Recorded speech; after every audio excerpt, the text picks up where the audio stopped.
Merci à Bernard Bagnéris, vice-président en charge de l'agriculture qui représente Sébastien Vincini, d'être à mes côtés, comme à Didier Cugive, président de Haute-Garonne Tourisme, comme à Denis Turel, président de la communauté de communes, avec Anne-Marie Naya qui est vice-présidente en charge de la communication.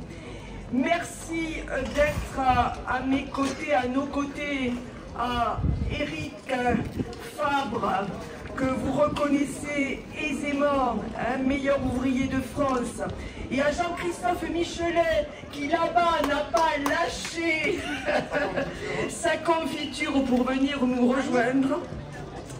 Donc Jean-Christophe Michelet et Éric Fabre, qui sont les parrains de cette première édition de Fruits oubliés en fête.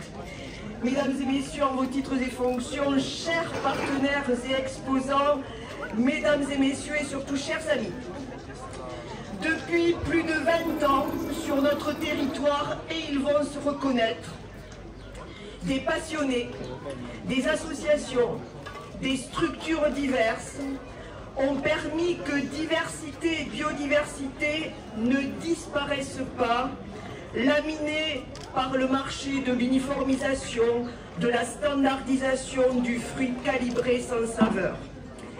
Mais je veux aussi saluer, dans ce travail de préservation, tous les particuliers. Et je pense autour de nous aux toutes petites fermes, aux toutes petites exploitations, qui offrent encore autour de leurs bâtiments, dans les prés, dans les haies, un large panel de variétés anciennes, de fruitiers, même si parfois le savoir-faire, et en particulier le savoir-faire du greffage, a disparu et ne permettant pas ainsi de perpétuer les variétés. C'est le cas, et je donnerai ce seul exemple, du cognacier, cet arbre qui appartient depuis des siècles à notre patrimoine végétal, dont les fleurs parfumées, roses et blanches, colorent nos paysages au printemps et dont les fruits, souvent oubliés au pied de l'arbre, sont ces extraordinaires pommes d'or duvetées. Un arbre vraiment emblématique de nos paysages qui servait autrefois de borne et, vous le savez pour la plupart, qui marquait les limites des propriétés foncières. Grâce à tous ces protecteurs, volontaires ou non, de ces fruits oubliés, nous avons la chance aujourd'hui de pouvoir décliner autour de 3 pôles: nature, gastronomie, art et culture. Ainsi, à travers tous nos sens sollicités, nous allons découvrir, redécouvrir des fruitiers adaptés à notre terroir. Et vous le savez aujourd'hui, sous les effets brutaux du changement climatique, on peut se féliciter pour notre manifestation des 32 degrés d'aujourd'hui, mais on peut aussi en être inquiet. Ces variétés se montrent beaucoup plus résistantes. Je veux remercier nos 2 prestigieux parrains qui ont accepté par passion, l'un et l'autre, de soutenir notre première édition de Fruits oubliés en fête. Jean-Christophe Michelet, toujours dans ses confitures. Ah ben non, approchez-vous alors. Double champion du monde des confitures, Éric Fabre, je le disais tout à l'heure, meilleur ouvrier de France primeur. Et vous pouvez bavarder avec eux, ils sont passionnés et passionnants. Ils vont nous faire partager, ils nous font partager depuis ce matin leur savoir, leur savoir-faire, leur enthousiasme, et nous les retrouverons donc dans tous les ateliers aussi encore cet après-midi. Mais nos partenaires exposants sont nombreux. Je laisserai Annie Mito tout à l'heure vous les présenter.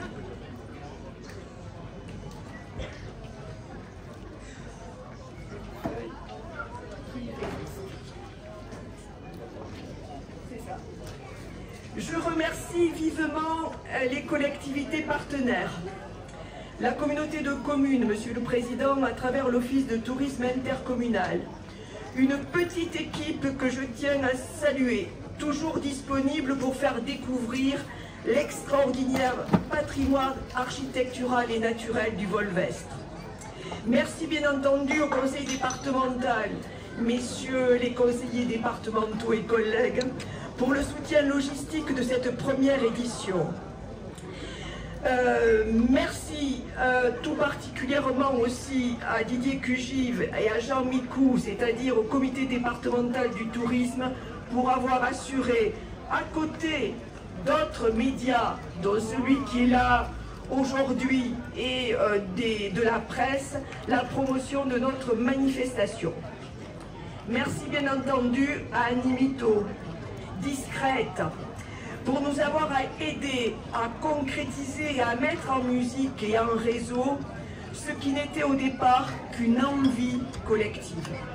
Merci enfin à mes deux collègues, Sylvie Mayol et Sophie Chavy, entourées de quelques élus volontaires pour avoir porté localement cette journée avec le soutien des agents communaux et ceux du CIVOM. Merci à eux. Un petit salut particulier, je pense qu'elle va nous rejoindre dans quelques instants, à Doriane Giorda, pour ce superbe physalis que vous pouvez admirer soit au cou des partenaires, soit dans tous les flyers de promotion, ce superbe physalis, ce qu'on appelle l'amour en cage, qui est désormais l'identité visuelle des fruits oubliés en fait. Permettez-moi, avant de laisser la parole, je pense, à Bernard, et ensuite peut-être à Didier, de vous lire, une fois n'est pas coutume, un très court extrait d'un roman paru en 2019 qui s'appelle « Le parfum des poires anciennes », signé Eval Arens, qui relate la rencontre de deux femmes très différentes, dont une jeune fille de 17 ans qui vient de fuguer, qui est anorexique, et à laquelle l'autre personnage va permettre de trouver une place au contact de la nature préservée, en particulier au contact d'un jardin de forme d'Éden, avec une multitude de poires anciennes. Pour la première fois de sa vie, la jeune fille coupe une de ces poires anciennes en deux. « Waouh !» fit-elle. C'était comme si on ouvrait une fleur rare. Les pépins brun-noir luisaient dans leurs alvéoles d'un rouge brillant. Tout autour, il y avait comme un lit de chair blanche cerné d'une cloche rouge rosée, le tout enveloppé d'une peau fine et chaude brun-rouge. Sally n'avait jamais vu une poire comme celle-là dans aucun supermarché.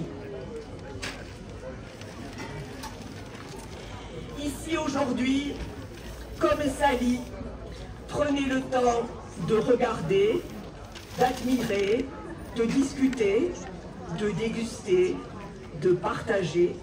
Voilà ce que nous voulons qu'il soit au cœur de ces journées de fruits oubliés en fait.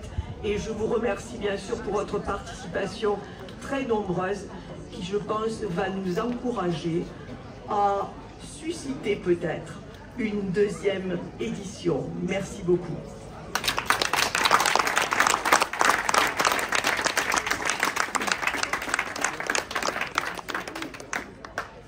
Mesdames, Messieurs, c'est pas facile de passer après la poésie qu'a évoquée Maryse.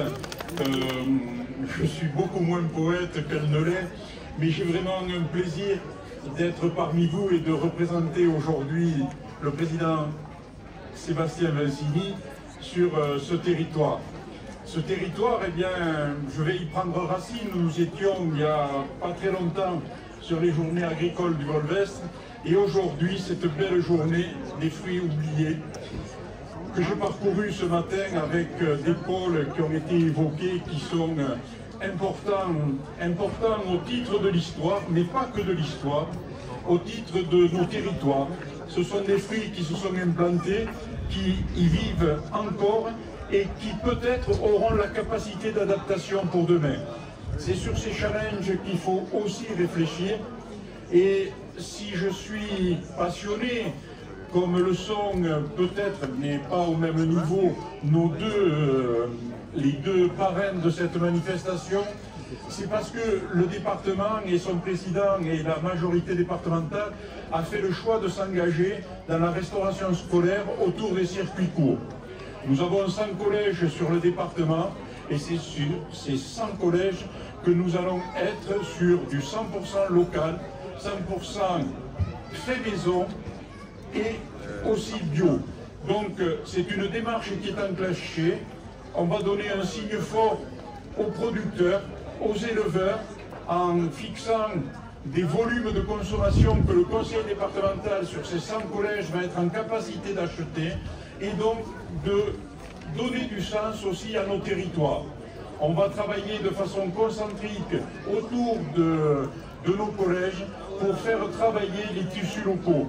Et le Volvest est riche de ses producteurs et riche de ses maraîchers locaux, de son élevage. Et je pense que nous avons toutes et tous intérêt, y compris avec les fruits. Et là, je pense à Eric Fabre, qui pourrait être un ambassadeur de ce que nous allons porter au sein de nos établissements, par son travail, par cette reconquête que l'on a à faire en direction de nos enfants, de produire local, manger local et aussi faire vivre un tissu économique dans nos territoires. Voilà, je ne serai pas plus long. Je laisse la parole, chère Maryse, peut-être à mon collègue Didier. Il y a 2 minutes.